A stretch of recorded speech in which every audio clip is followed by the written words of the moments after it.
The morning began with a quiet stillness, the kind that only small suburban neighborhoods seem to master. Rows of identical houses stood like perfect teeth in a smile, their freshly painted shutters and manicured lawns carefully curated to project an image of order. It was an image enforced not by choice, but by the invisible hand of the Homeowners Association, an entity that prided itself on control. My house sat at the end of a cul-de-sac, where the street curved like a question mark. I had lived there for nearly a decade, long enough to see the HOA presidents come and go, each with their own petty obsessions. But none of them had the persistence or the venom of Margaret Collins. Margaret was the type of HOA president who treated bylaws like scripture. She had sharp eyes, a sharper voice, and the uncanny ability to appear at your property line within minutes of you breaking any rule, real or imagined. Her obsession with order bordered on pathological, and under her reign, violations were handed out like flyers. That morning, I opened my front door and found an envelope taped to it. The paper was thick, the tape pressed firmly, as if whoever placed it there wanted to make sure I couldn't ignore it.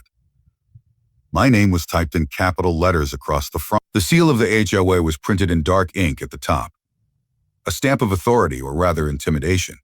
Inside was a formal notice. According to the letter, I was in violation of 3 HOA regulations: an unauthorized structure in my backyard, improper maintenance of my lawn, and unapproved exterior modifications to my home. It was absurd. My backyard shed had been there for years. My grass was freshly cut, and the so-called exterior modification, a new coat of paint on my porch railing, same color as before. The notice wasn't just about fines. At the bottom in bold letters, it stated that if I did not comply within 30 days, the HOA would begin proceedings to remove me from the property. It was an eviction threat wrapped in legal jargon and arrogance. I knew immediately this wasn't about rules. It was about power. Margaret had been looking for a reason to get me out ever since I'd voted against one of her pet projects. A costly beautification plan that would have raised everyone's fees. I had stood my ground then, and she hadn't forgotten. This was her way of settling the score. The rest of the day passed in a haze of disbelief and quiet anger. I walked around my property, looking for the so-called violations, taking pictures, and reading through the HOA handbook. The rules were vague, intentionally so, giving the boardroom to interpret them however they pleased. And with Margaret at the helm, interpret meant a weaponize. That evening, I sat on my back porch and watched the sun sink behind the neat row of houses. I thought about the years of mortgage payments, the weekends spent fixing things, the memories built in every room of that house. The idea that someone, especially Margaret, could take it all away through petty manipulation felt like an insult too great to ignore. Some neighbors had fallen victim to her before. A family down the street had been fined into selling their home over a fence that was 3 inches too tall. Another had been forced to tear down a perfectly safe deck because it had clashed with the neighborhood aesthetic. Margaret's power came from fear. She counted on people giving up rather than fighting back. But I wasn't going to give her that satisfaction. I had something most of her previous victims didn't: time, patience, and the ability to play the long game. I wasn't just going to fight her. I was going to dismantle her hold on the neighborhood piece by piece. The first step was research. I spent the next few days combing through county property records, HOA meeting minutes, and even Margaret's own public statements. I learned who her allies were, how she kept her position year after year, and the small cracks in her carefully built facade. And then, buried in the HOA financial filings, I found something small at first, but enough to make me pause. A series of unexplained expenses tied to administrative costs, all signed off by Margaret. It was a thread. And I intended to pull it until her entire world unraveled. By the end of the week, my anger had transformed into something sharper. I no longer just wanted to keep my home. I wanted Margaret's. And if I played my cards right, I knew exactly how to take. The letter on my door had been meant to scare me. Instead, it had started something Margaret would regret for the rest of her life.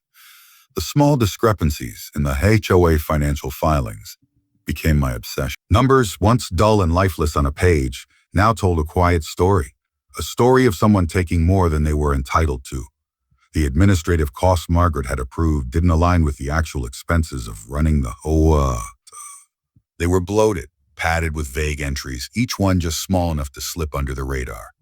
Over the years, these small amounts added up to a figure large enough to raise eyebrows if presented in the right light.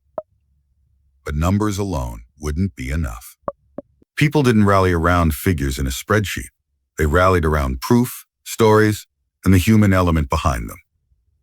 I started collecting evidence in secret, downloading meeting minutes, photographing financial records, and speaking carefully to neighbors who had been on the receiving end of Margaret's punishments. I listened as they told me their stories, each one filled with the same thread of helplessness.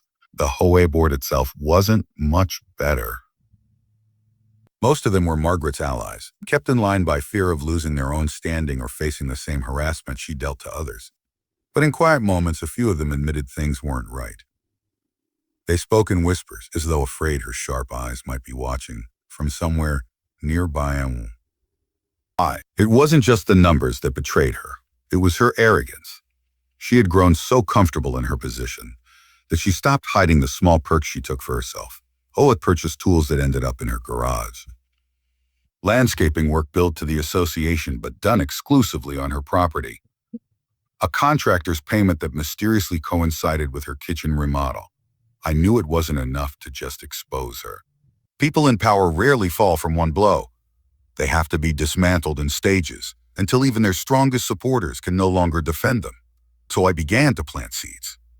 A quiet word here, an innocent question there. When chatting with a neighbor, I'd mention how strange it was that our HOA dues kept going up despite no new projects being completed. When I ran into a board member at the grocery store, I'd casually ask if they'd seen the landscaping invoice for the month, knowing full well they hadn't. Small cracks began to show. At the next HOA meeting, I noticed Margaret cutting off questions more quickly, her tone sharper than usual. When someone brought up the rising fees, she brushed it off with the usual jargon, but there was a tension in her voice that hadn't been there before. Meanwhile, I kept building my case. I filed quiet requests with the county records office, tracing the chain of ownership on Margaret's home and discovering that while it was in her name, it was tied to a loan she'd been struggling to pay off. The HOA presidency wasn't just about power for her, it was about survival. Those inflated administrative costs weren't lining her pockets out of greed alone. They were keeping her above water. The knowledge shifted something in me. This wasn't just about revenge anymore. It was about leverage. She had opened a war she thought she could control. But now I held the first weapon that could end it. The plan began to take shape in my mind. First, gather enough proof to undermine her authority publicly. Second, use her own allies against her, letting them feel the weight of her corruption. And finally, when she was at her weakest, deliver the blow that would force her to give up the very thing she valued most, her home. It wouldn't be quick. It wouldn't be loud. It would be methodical, precise, and inescapable. Late one night, as I sat at my kitchen table, surrounded by printed documents and handwritten notes, I felt the first flicker of satisfaction. This wasn't just retaliation.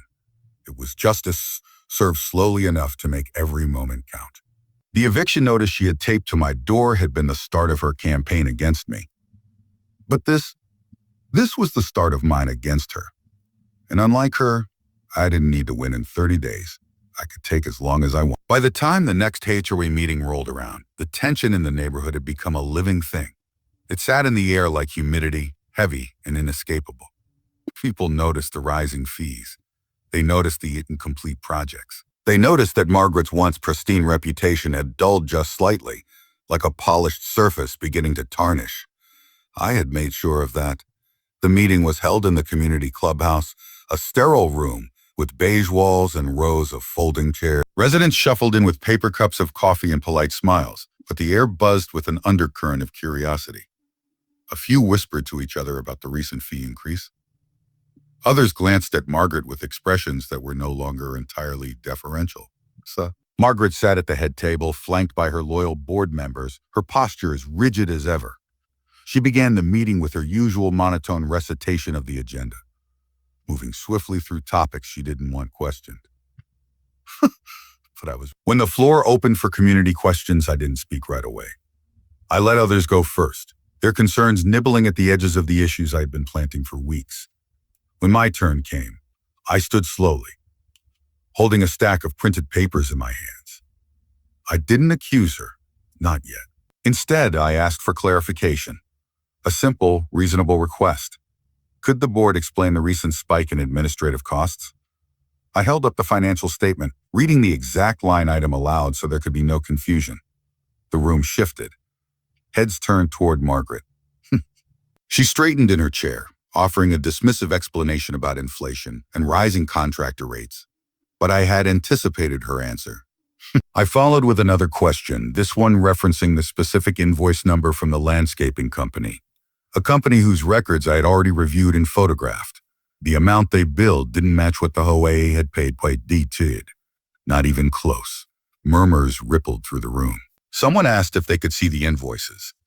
Another resident wondered aloud why a single administrative payment was larger than the cost of maintaining the entire park. Margaret's voice tightened. She promised to look into it and moved to change the subject, but the momentum had shifted. People weren't letting it go. They wanted answers, and for the first time, she didn't have them ready. I sat down, my expression calm, my papers neatly stacked on my lap. I hadn't accused her of theft.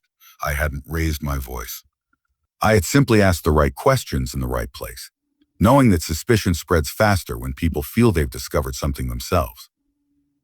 After the meeting, a small cluster of neighbors gathered around me in the parking lot.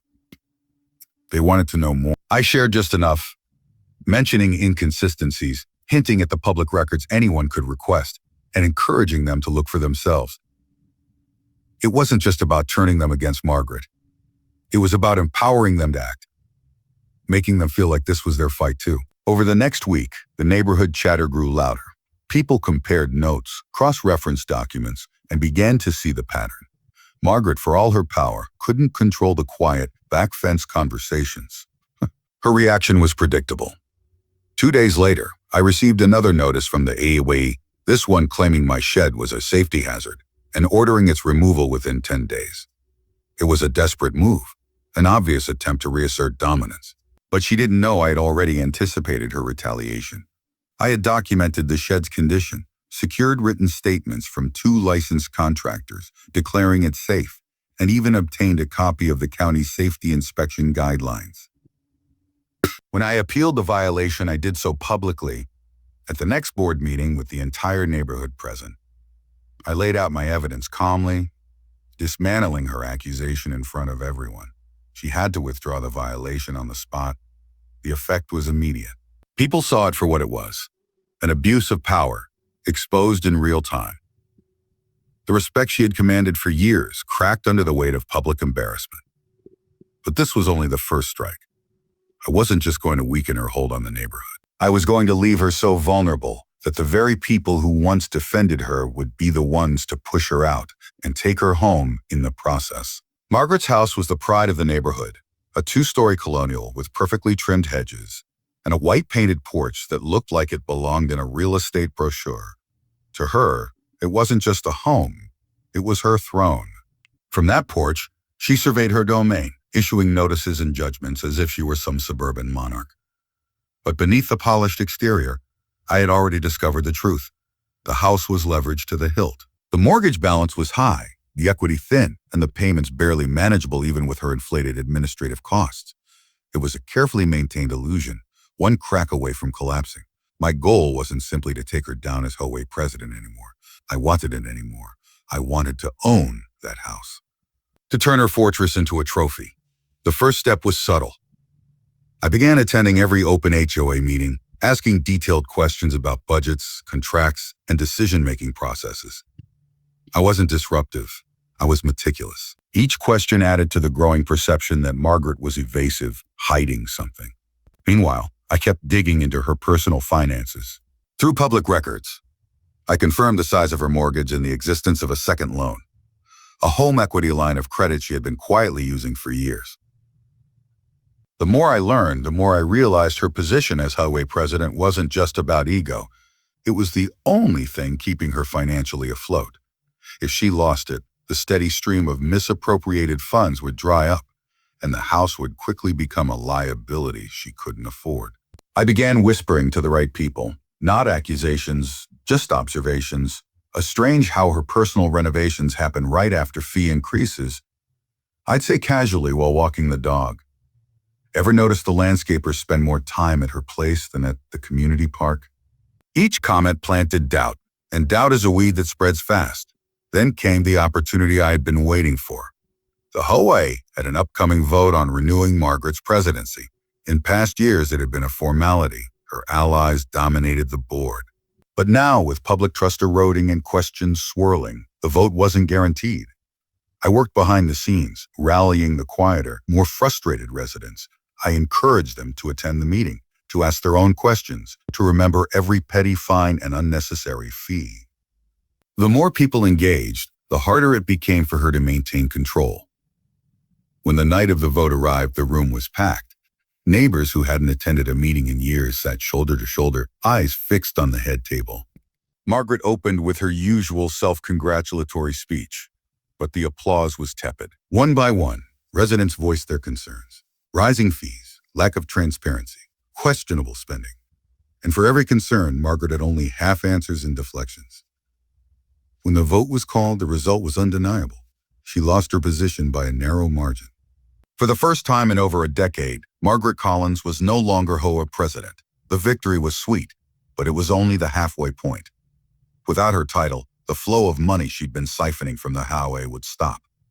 Her financial safety net was gone. The mortgage payments, the property taxes, the upkeep, it would all start to weigh on her month by month. I didn't have to rush. All I had to do was wait, watching from my porch as the small signs of strain appeared. The once immaculate hedges went a little longer between trims. The fresh paint on the porch began to chip. Her car, once spotless, now carried a film of dust.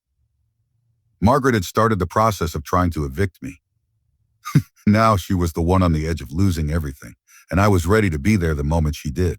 Without the HOA presidency to prop her up, Margaret's world began to shrink. First, it was in ways only the observant would notice. The landscapers stopped showing up every week. The gutter stayed clogged a little longer. The seasonal decorations on her porch became last year's hand-me-downs. Not current-free. Same. Then the changes grew harder to hide. A for sale sign appeared in her prized luxury SUV's window, though it lingered unsold for months. The hedges, once clipped to perfect symmetry, grew uneven and wild. The porch lights burned out and stayed dark, leaving the house to fade into shadow each night.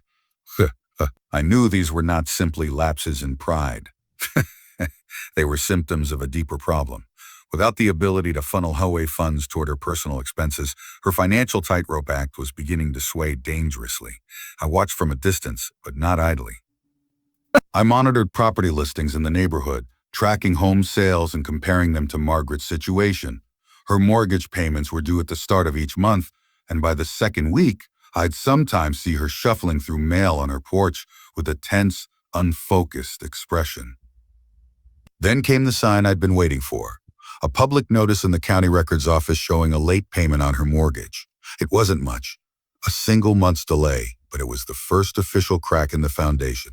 From there, it was only a matter of time. I began positioning myself quietly, almost invisibly, for the moment she'd be forced to sell. I met with a real estate contact I trusted, explaining that I was interested in properties in our neighborhood, especially ones that might be distressed sales. I didn't mention Margaret's name yet, but I made sure my interest was noted. Meanwhile, I kept the pressure subtle but constant. The new HOA board, free from her influence, began auditing past expenditure. What they found was damning: overpriced contracts, unnecessary expenses, and payments that conveniently matched improvements on Margaret's property. The findings were discussed in open meetings, and while no formal legal action was taken immediately, the damage to her reputation was irreversible. Neighbors avoided her now. Where once she had commanded a kind of fearful respect, now there was only a quiet disdain. People whispered when she walked by, their eyes flicking to the cracks in her porch paint and the weeds creeping through her driveway. It wasn't long before I noticed another sign, Margaret holding a stack of envelopes on her porch, her hand trembling as she tore one open. The envelope bore the unmistakable mark of her mortgage lender. Foreclosure notices don't arrive all at once. They begin as warnings, gentle at first, then sharper until they become demands. I could see the weight of it on her shoulders.